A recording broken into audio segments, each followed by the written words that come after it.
taquicardia de complejo ancho provenientes desde el ventrículo, de aquellas taquicardias de complejo ancho provenientes por arriba del nodo aorta. Es así como el año 1991 aparecen los criterios de Brugada, que son los que actualmente son más conocidos por la comunidad médica respecto a la distinción de este tipo de taquicardias de complejo ancho.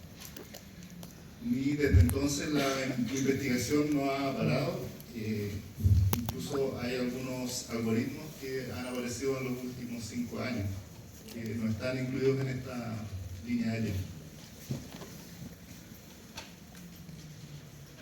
Lo fundamental para poder entender este tipo de taquicardias son los criterios electrocardiográficos que se utilizan para distinguir de dónde proviene la taquicardia, ¿ya? Y en este sentido, dentro de los criterios está la relación de la despolarización auricular y ventricular. También está la morfología que adquiere el complejo QRS en distintas derivaciones específicas del electrocardiograma.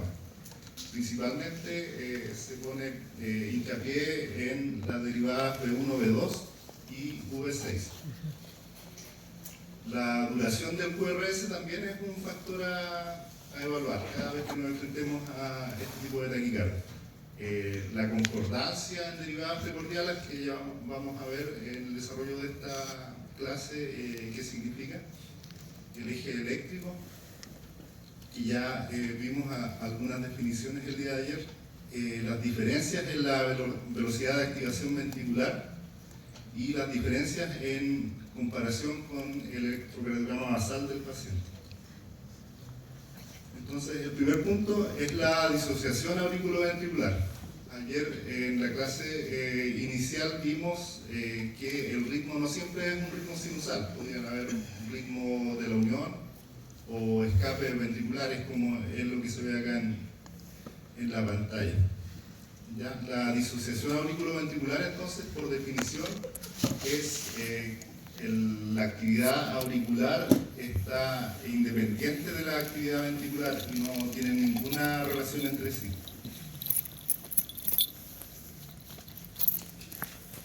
Ahora, el segundo punto, que es uno de los más recurrentes en los distintos algoritmos, son los criterios morfológicos para distinguir la taquicardia de QRS ancho.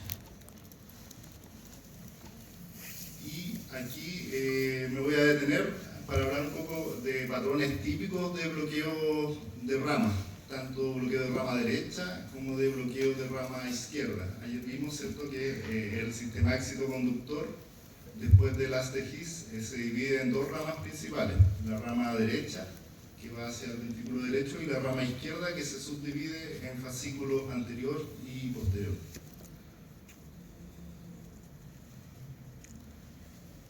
Y vamos a ver que existen patrones típicos, pero también existen patrones atípicos de bloqueo de rama derecha e izquierda.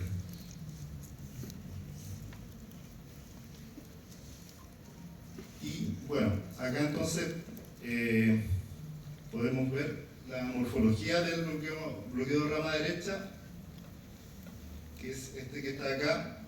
Es el patrón R pequeña, S pequeña, R alta. Este es un patrón clásico de bloqueo de rama derecha.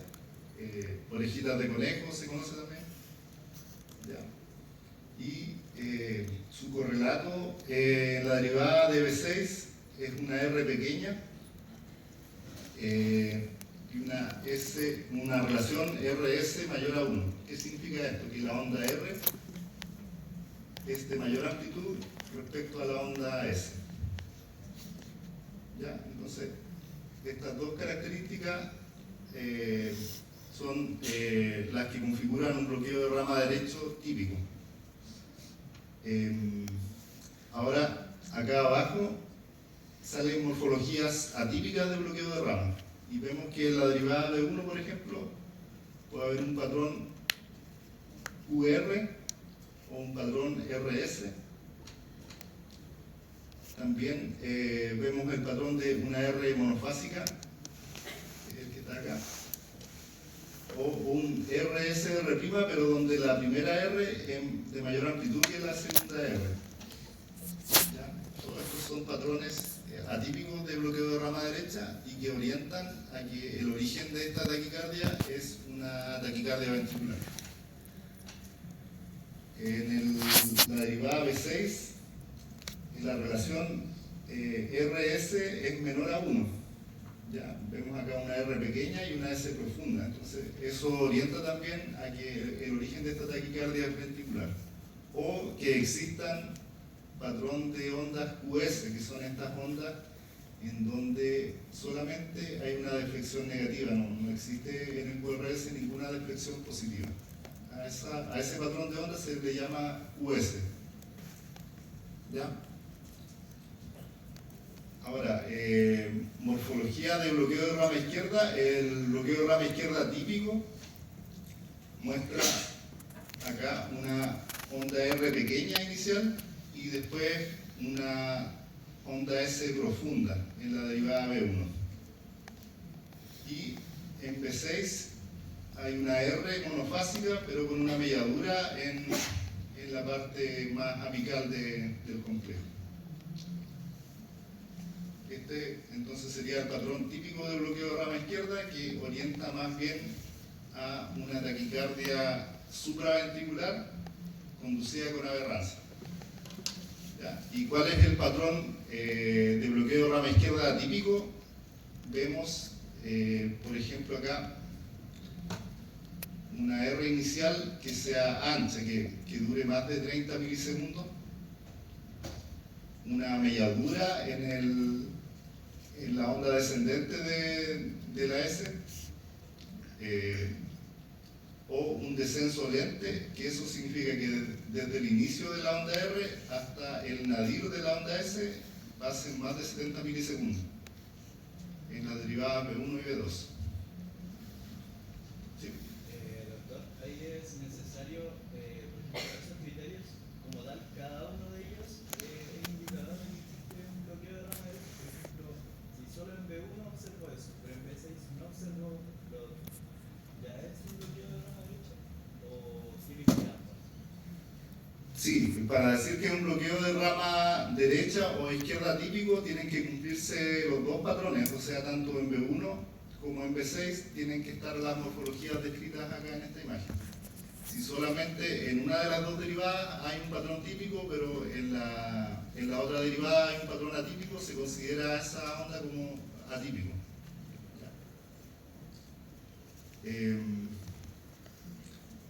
Y vemos acá también, respecto al bloqueo de rama izquierda atípico, que en la derivada B6 cualquier onda Q que esté presente en la morfología del QRS ya orienta a una taquicardia ventricular.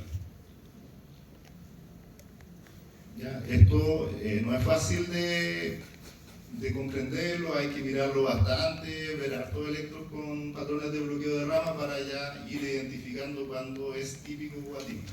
¿Ya? Pero este es como el resumen general de esos criterios morfológicos.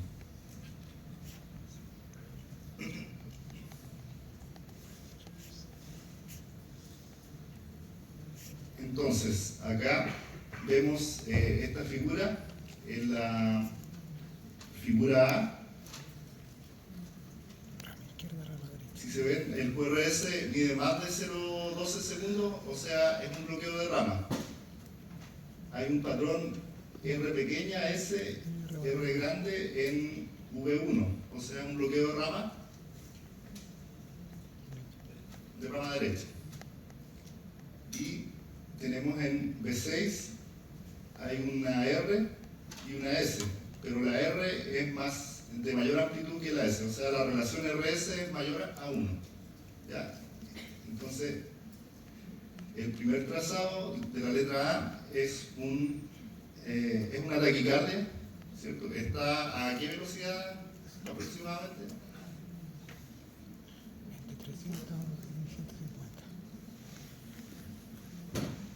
Dijimos ayer que un cuadrito mediano eran 300 y dos cuadritos medianos 150. Está entre 300 y 150, debe estar cerca de 200 latidos por minuto. Entonces una taquicardia es regular, porque el RR es constante y el QRS es ancho, así que aquí estamos con una taquicardia de QRS ancho con un patrón de bloqueo de rama derecha típico, ¿ya? Entonces el origen más probable de esta taquicardia es supraventricular.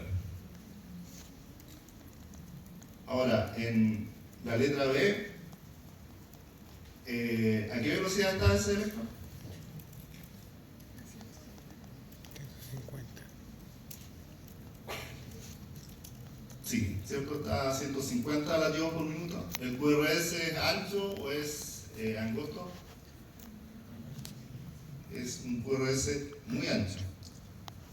Y veamos, a ver, en V1 hay una onda R inicial bien amplia, ¿cierto? Y hay una muesca como de una R', que es la segunda deflexión positiva que aparece en el complejo QRS, en B1. ¿Ya? Entonces, si retrocedemos un poquito, se parece mucho acá al patrón atípico, el tercero que aparece abajo a su izquierda. O sea, es un RS R', pero con la R inicial más amplia que la R'. Y vemos también la derivada V6, en donde hay una R pequeña y una S profunda, ¿ya? Entonces la relación RS es menor a 1, que es otro de los criterios para decir que es un patrón atípico de bloqueo de rama derecha y que esta taquicardia como tal, entonces sería probablemente de un origen ventricular. Sigamos, entonces la duración del QRS también es un elemento a tener en cuenta cuando tratamos de identificar de dónde viene la taquicardia. En general, mientras más ancho sea el QRS, es más probable que esa taquicardia venga desde el ventrículo. Ya, acá las flechas muestran que mayor a 160 milisegundos es mucho más probable que esta taquicardia sea ventricular. Entre 140 y 160 es una zona gris o de sobreposición, y menor a 140 es menos probable que sea ventricular.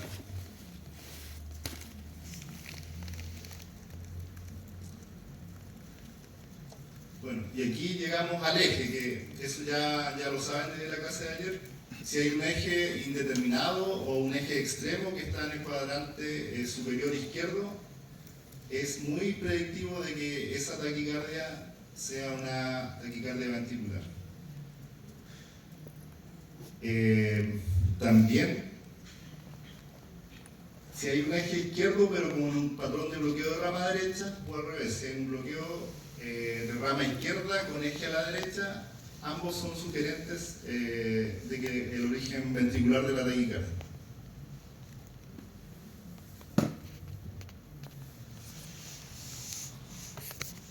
Otro de los criterios entonces para distinguir este tipo de taquicardia es la concordancia. ¿A qué se refiere esto? Si el patrón a nivel de las derivadas precordiales son todas las derivadas positivas o todas las derivadas negativas, eso orienta a un origen ventricular de la taquicardia. ¿Ya? En el ejemplo, la figura A, entonces vemos que V1, V2, V3, V4, V5 y V6, en todas hay una onda R monofásica. No hay ondas S, ¿ya? Solamente onda R. Así que es una concordancia positiva. Y en la letra B, todas las derivadas precordiales son con concordancia negativa.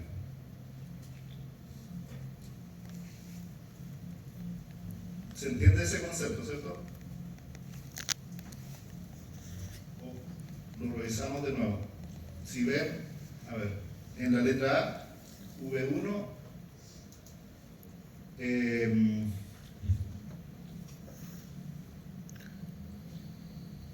Acá parte el complejo QRS, ya, y es positivo. Esto ya es parte del segmento ST y de la onda T. Y acá nuevamente parte un QRS. Y se repite ese patrón en todas las derivadas. El inicio del QRS es una deflexión positiva, o sea, es una onda R monofásica. Y acá, en cambio, el QRS parte con una deflexión negativa y solamente hay onda, en este caso QS, no hay onda R.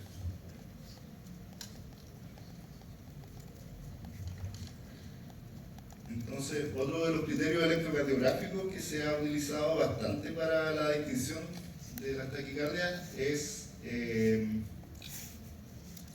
patrón de activación ventricular. Ya vemos, por ejemplo, acá en la primera imagen, en V5, está el inicio del QRS, aquí. Entonces se mide desde el inicio del QRS hasta la zona más profunda o el nadir de la onda S. Ese segmento del complejo QRS se llama deflexión intrinsecoide y si mide más de 100 milisegundos es sugerente de taquicardia ventricular. ¿Y por qué es sugerente de eso? Porque este periodo del complejo QRS es como la activación inicial que ocurre a nivel de los ventrículos. Entonces, si hay una taquicardia que viene a través del sistema éxito-conductor, habitualmente esta parte inicial del complejo QRS se desarrolla de forma mucho más rápida. O sea, la conducción a nivel del sistema éxito-conductor es mucho más veloz.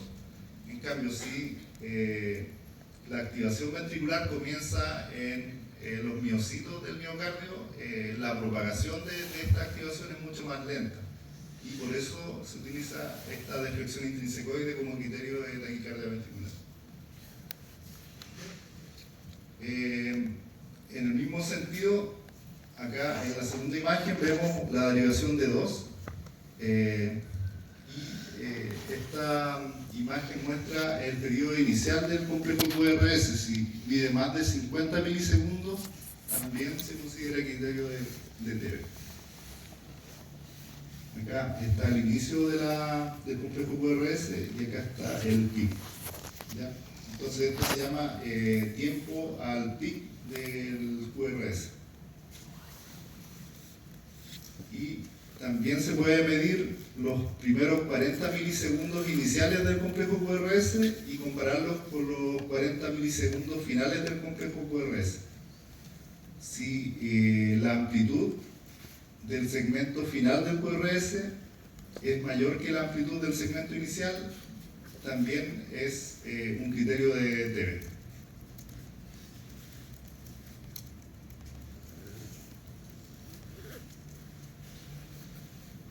Y bueno, lo que clásicamente también se ha utilizado, hay algunos pacientes que tienen electrocardiograma. ¿Sí?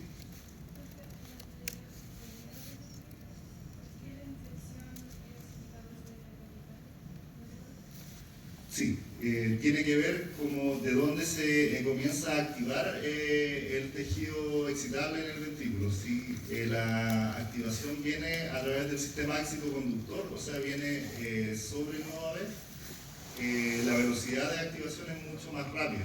¿Ya? Por eso la deflexión intrinsecoide en esos casos es menor a 100 milisegundos. En cambio, si la taquicardia viene de algún foco ventricular, el inicio de la activación ventricular es mucho más lento y ahí se cumple el criterio de la deflexión intrinsecoide mayor a 100 milisegundos.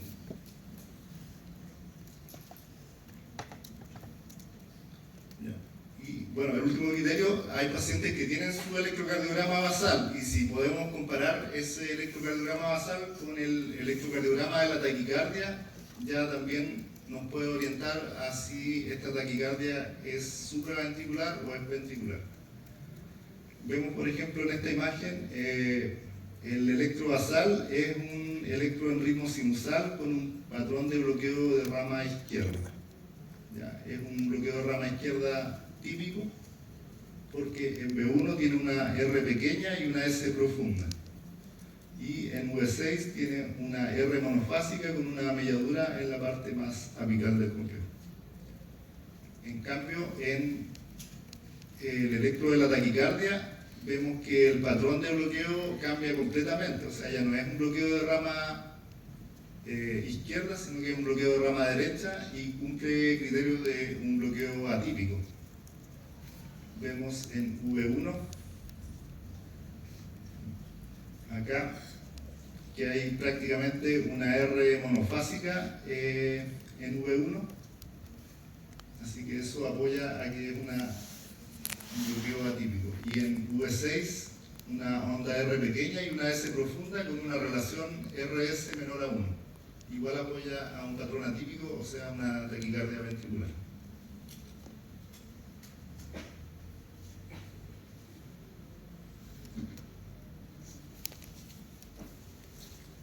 Otro ejemplo en comparación del electrocardiograma basal con el electrocardiograma de la taquicardia. A ver, aquí si me pueden ir ayudando en la imagen A. Veamos primero hacia dónde está el eje.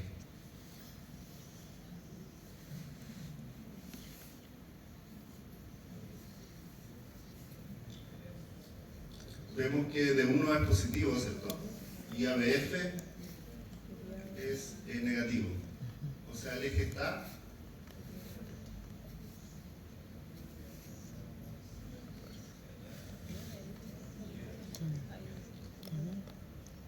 es un eje a la izquierda en ese caso. El QRS, ¿cuánto pide? ¿Cuántos cuadritos cuentan ahí? Como 4.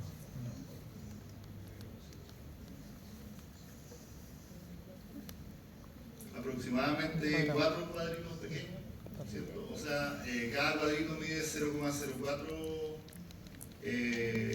segundos o 40 milisegundos, serían 160 milisegundos el ancho del QRS. ¿Ya? O sea, es un QRS ancho. ¿Y ven onda P en alguna de las derivadas?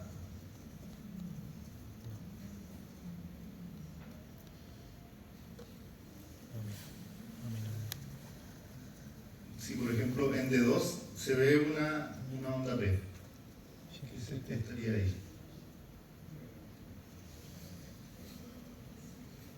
También en V2 se ve una onda P. Así que es un ritmo, es ritmo sinusal, ¿no?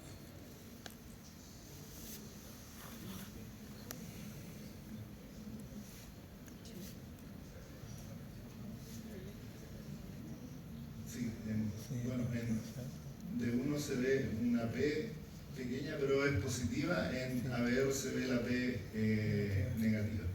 Así que sí, es un ritmo sinusal. Entonces, ¿y qué patrón de bloqueo de rama tiene este electrocardiograma inicial?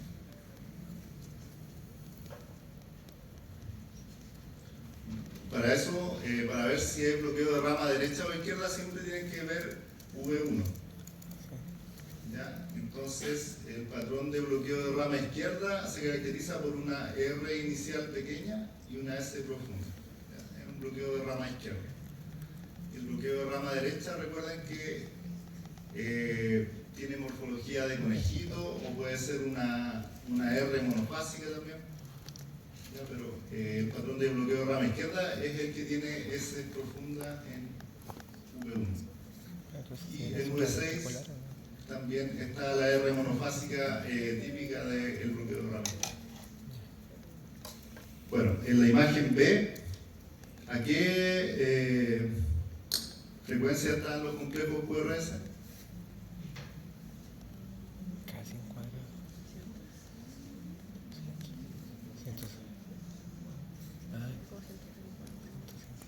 Están entre 100 y 150, ¿cierto? Como dos cuadros medianos y como cuadros pequeños más. Así que debe estar aproximadamente a 130 latidos por minuto. Y si comparan la imagen de arriba con la imagen de abajo respecto a la morfología, ¿sienten que está igual o está muy diferente el patrón? Por ejemplo, si ven en V1 y en V6, hay algunas diferencias, pero en sí el patrón en general se mantiene. Por ejemplo, en V6 el complejo, o sea, el segmento ST y la onda T están más profundizadas. Pero en sí, el QRS es similar al que se ve en el ritmo de base. ¿Ya? Entonces, con esta imagen podríamos decir que esta es podría ser incluso una taquicardia sinusal, con un bloqueo de rama izquierda. Entonces, acá hay un resumen de todos estos criterios que hemos ido viendo, ¿ya? Y que son los que sirven para distinguir este tipo de taquicardia. Ahora, ninguno de estos criterios por sí solo, salvo uno, se han utilizado como criterios de distinción para las taquicardias ventriculares. En ese sentido, tenemos los criterios de Bava, que utilizan solamente el tiempo al pic en la derivada de 2. Si es mayor a 50 milisegundos, en este estudio Bava vio de que en un 97% de los casos correspondía a una taquicardia ventricular. ¿Ya? Así que es uno de los criterios que la mayoría de los colegas utiliza inicialmente porque es muy rápido de aplicar. Uno se va directo a D2 y mide el tiempo al pic. Tenemos también los criterios de Brugada. El primer criterio es la ausencia de complejos RS en las derivadas precordiales, o sea, es lo mismo que vimos de la concordancia, si hay concordancia positiva o hay concordancia negativa. Si se cumple ese criterio, ya con eso basta para decir que hay una taquicardia ventricular. Si no se cumple el criterio, se pasa al siguiente, que es la duración del RS mayor a 100 milisegundos, o sea, es la duración de la deflexión intrinsecoide. Si la activación ventricular es lenta en el periodo inicial y la medición del inicio de la R hasta el nadir de la S mayor a 100 milisegundos, eso es un criterio fuerte de taquicardia ventricular. Después tenemos la disociación aurículo-ventricular, que es difícil de encontrar en general en las taquicardias, pero si se encuentra ya es muy fuerte la relación con el origen ventricular de la taquicardia. Y vemos acá en los criterios de Brugada los criterios morfológicos que van como en la última parte, cuando ya se han excluido las fases previas, se utilizan los patrones morfológicos de bloqueo de rama derecha o de bloqueo de rama izquierda.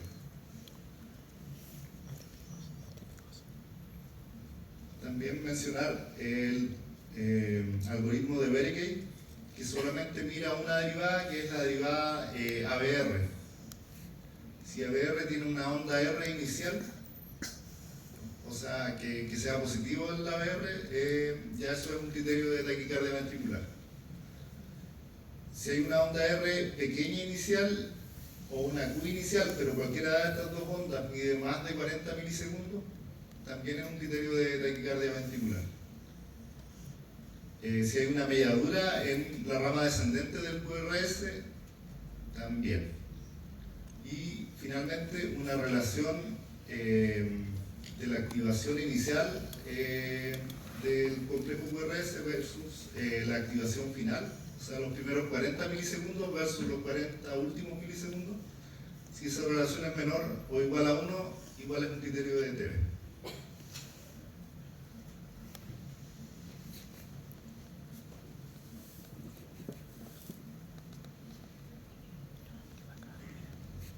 Bueno, acá es como lo mismo.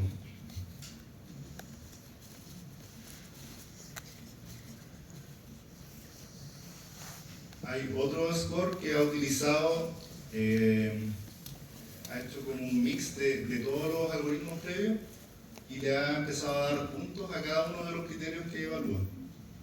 Y este es el BT Score. ¿Ya? Entonces, vemos cuáles son esos criterios. Primero, una onda R inicial en V1. Eso sería un punto. Una onda R inicial pequeña, pero mayor de 40 milisegundos en V1 o V2, también es un punto en este score. La mediadura de onda S en V1. Una onda R inicial en ABR también da un punto. Un tiempo al pic mayor a 50 milisegundos en D2 también da un punto. La ausencia de RS primordiales, o sea la concordancia, igual da un punto. Y lo que da 2 puntos en este score es la disociación auriculoventricular. ¿Ya? Entonces, cuando evaluamos todos estos criterios y encontramos que la puntuación es de 1, hay una sensibilidad del 93% para encontrar o para distinguir la taquicardia ventricular y una especificidad del 63%. Todos estos valores van subiendo mientras más puntaje tenga la evaluación de la taquicardia del paciente. ¿Ya? Se va haciendo más específico.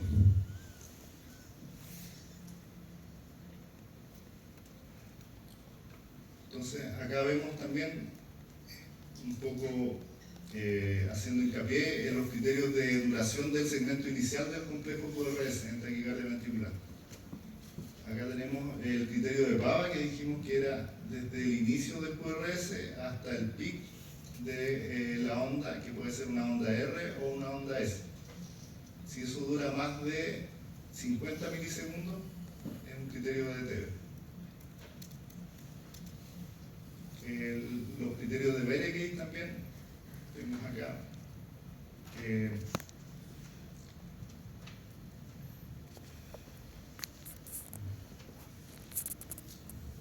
Desde el inicio del QRS hasta el nadir de la onda S, si mide más de 50 milisegundos es un criterio de TEV.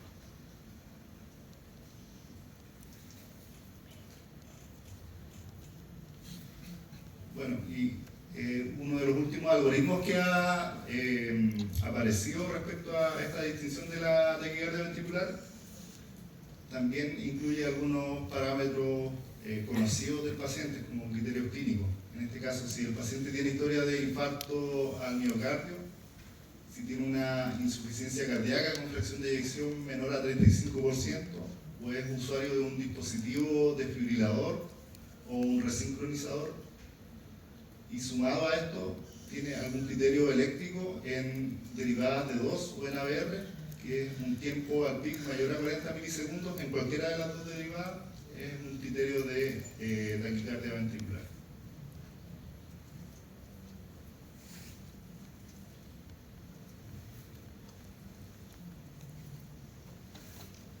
Aquí entonces vamos a hacer algunos ejercicios.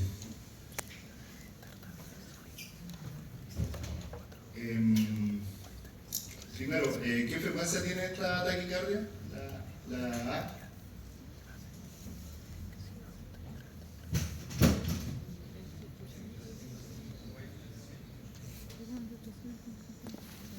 Yo diría entre 150 y 300. Sí, porque acá hay uno, no alcanza a tener los cuadros medianos entre R y R, o S y S. El eje, ¿hacia dónde está?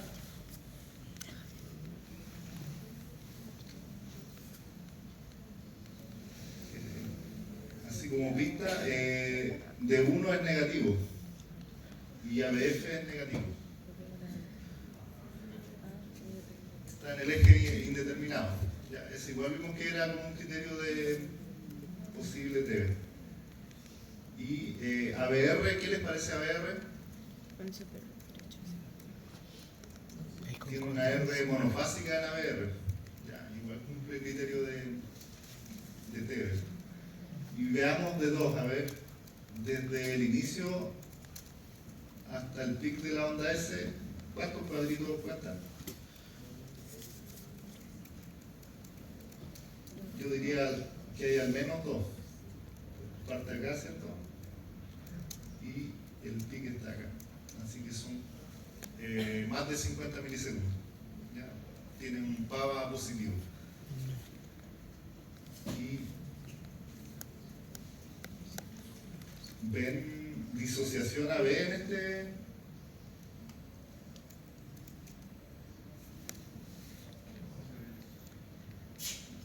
No se distingue también, pero ahí pudiera haber algo, ¿no?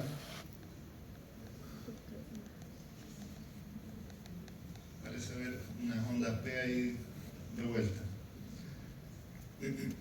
Ya, bueno. El primero entonces es claramente una TV. Si le aplicamos también criterio morfológico, vemos que en V1 tiene un patrón de bloqueo de rama derecha atípico, porque tiene una R monofásica en V1. Y en V6 tiene un QS, o sea, no tiene onda R en V6. Ya, prácticamente tiene casi de los 7 criterios, tendría prácticamente todos del BTS score. Ahora, la letra B. Igual es una taquicardia de complejo ancho, ¿cierto? Está como aproximadamente 150 latidos por minuto.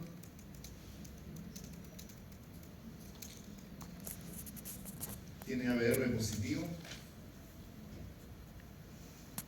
Tiene un patrón atípico de bloqueo de rama izquierda. En B1 vemos que tiene una R inicial pequeña y una S profunda. Eso es un patrón típico, pero en B6 no tiene onda R, tiene onda QS. El ancho del QRS deben ser aproximadamente 5 cuadritos pequeños, o sea, 200 milisegundos. Es muy ancho ¿ya? Así que este igual tiene criterios de TV. Y en la letra C, el ABR está negativo. En D2 no es claramente un PAVA positivo. Este sí tiene un patrón de bloqueo de rama izquierda, un patrón típico. En B2 hay una flechita y ahí se ve una onda S descendente con una melladura en la rama descendente. ¿Ya? Así que ahí tiene un criterio de TV. Bueno, así más o menos se utilizan todos estos algoritmos para la distinción de las TV.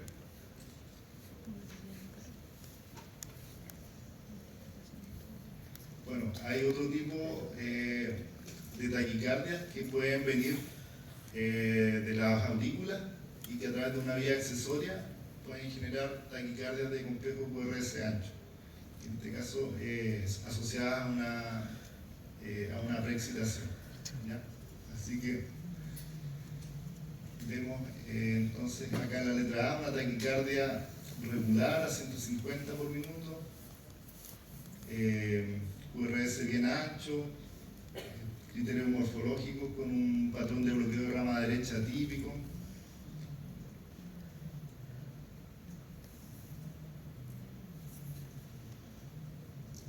Tiene un PAVA positivo en D2.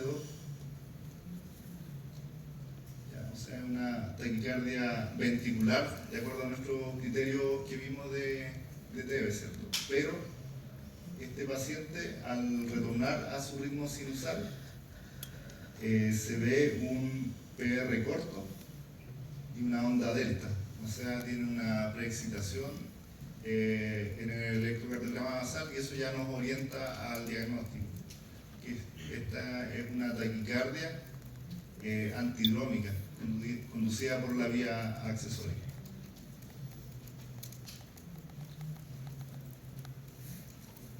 Bueno, en honor al tiempo, que nos quedan un par de minutos nomás, vamos a ver algunas cuestiones del electrocardiograma en dispositivos de estimulación cardíaca. Vemos acá que que los dispositivos de estimulación cardíaca han ido apareciendo y aumentando en su complejidad en los últimos años. Pero en general, los componentes básicos de estos dispositivos tienen un circuito integrado, tienen una batería, tienen electrodos que son los cables que van hacia las cámaras cardíacas. Hay modos de estimulación, se puede estimular una sola cámara, se pueden estimular 2 cámaras o se pueden estimular 3 cámaras. Cámaras en este caso serían aurículas o ventrículos. Las funciones básicas de los dispositivos de estimulación, bueno, lo primero de estimulación es generar una onda eléctrica que pueda activar, digamos, la despolarización de la célula de la cámara donde están alojados. Y otra función básica es detectar la actividad eléctrica propia del paciente. Y los tipos de respuesta que generan estos dispositivos cuando detectan una actividad propia pueden inhibirse o pueden generar un disparo o una estimulación eléctrica. Hay una nomenclatura internacional para estos dispositivos. Entonces, la primera letra indica la cámara estimulada. Vemos acá entonces, en V sería ventrículo, A sería aurícula, D sería dual, o sea, aurícula y ventrículo. La segunda letra es la cámara detectada o sensada. En este caso, la V, ventrículo, aurícula, dual, ¿cierto? Y la tercera letra es el tipo de respuesta ante la actividad sensada. O sea, por ejemplo acá,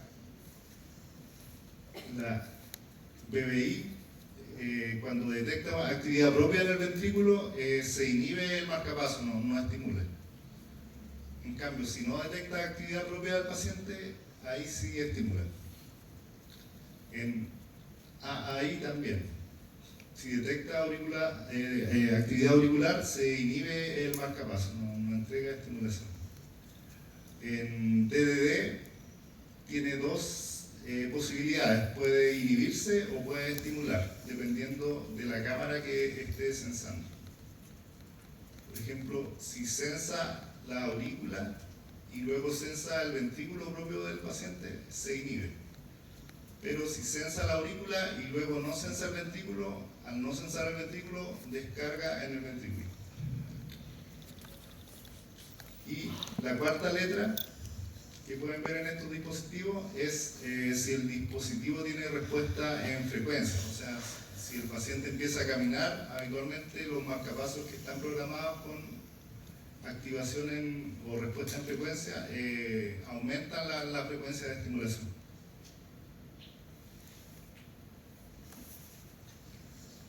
Entonces, acá vemos dispositivos de un solo electrodo. Vemos dispositivos de 2 electrodos, uno en la aurícula y otro en el ventrículo, y dispositivos como los resincronizadores que están tanto en las cámaras derechas, aurícula, ventrículo, y una estimulación del ventrículo izquierdo a través de una vena coronaria.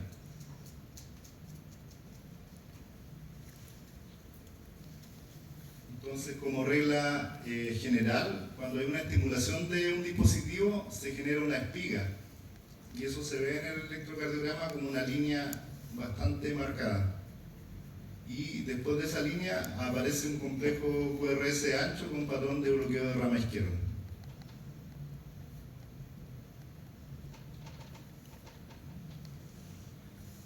Entonces, acá vemos un ritmo sinusal en D2. Acá vemos una espiga y un complejo con QRS ancho. ¿Ya? Acá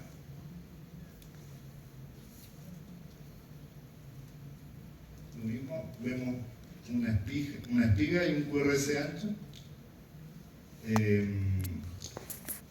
Vemos acá algunas ondas P, pero que no están conectadas con cada QRS, o sea, hay una disociación AB. Y Acá vemos una espiga antes de cada P.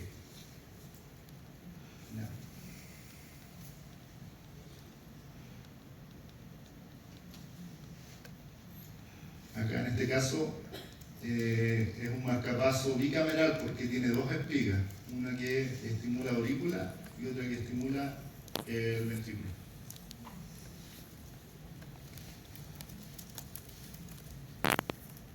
Entonces los cables de estos dispositivos pueden ser cables unipolares, donde el electrodo negativo está en la cámara activada, que habitualmente es el ventrículo, y el lado positivo está en la carcasa del marcapaso.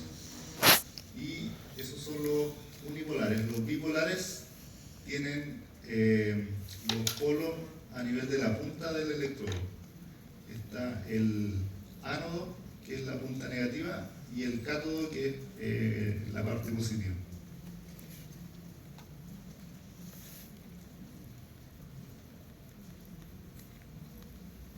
Entonces, así se vería un electrocardiograma con un marcapaso unicameral. Se ve una sola espiga bien pronunciada, seguida de complejos QRS ancho. En este caso, tiene morfología de bloqueo de rama izquierda.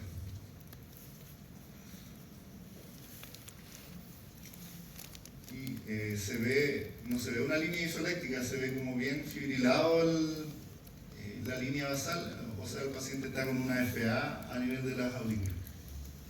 Probablemente un bloqueo AB, por lo cual se le instaló el marcapaso. Acá vemos entonces algunos complejos estimulados con QRS ancho, y hay algunos complejos nativos del paciente que están precedidos de una onda P, ¿ya?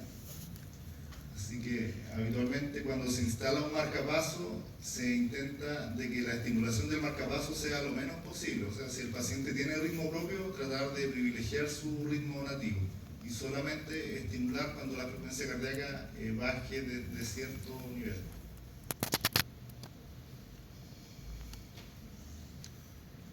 Acá vemos un marcapaso BBI con un electrodo en el ápex. Cuando el electrodo está muy en la punta del ventrículo derecho, puede generar no un patrón de rama izquierda, sino que un patrón de bloqueo de rama derecha, porque la activación viene desde la punta hacia la base del corazón.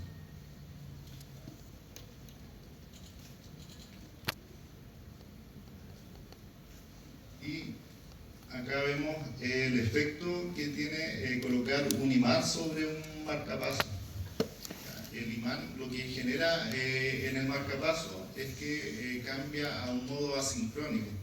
¿Qué quiere decir eso? Que el marcapaso no sensa ninguna actividad del corazón, sino que solamente estimula a una frecuencia determinada para cada marca de dispositivo. En este caso está estimulando a una frecuencia de 85 latidos por minuto. ¿Ya? Así que uno de los elementos que se utiliza para evaluar el funcionamiento de un dispositivo es posicionarle un imán sobre el mismo para ver si genera esta respuesta.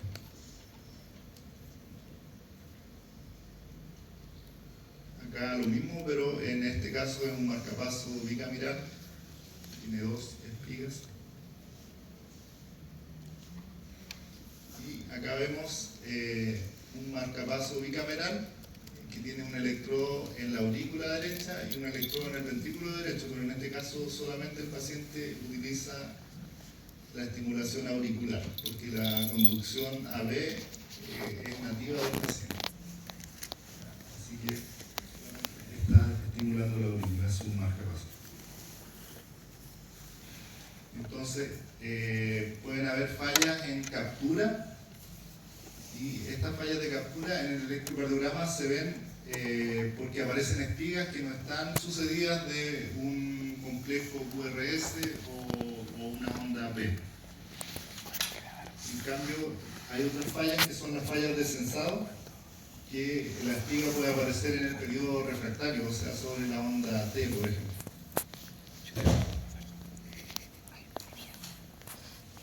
en este ejemplo vemos el QRS acá está después de la espiga y en este caso está antes de la espiga, está disociado, ¿ya?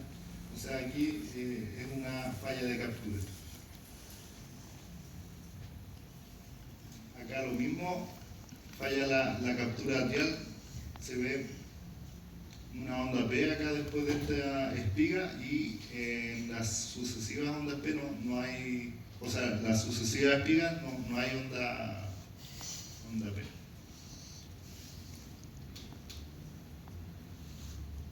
Y hay algunas fallas de sensado, como esta que se ve acá, en donde se ve un complejo QRS nativo y se ve una espiga en el segmento STT.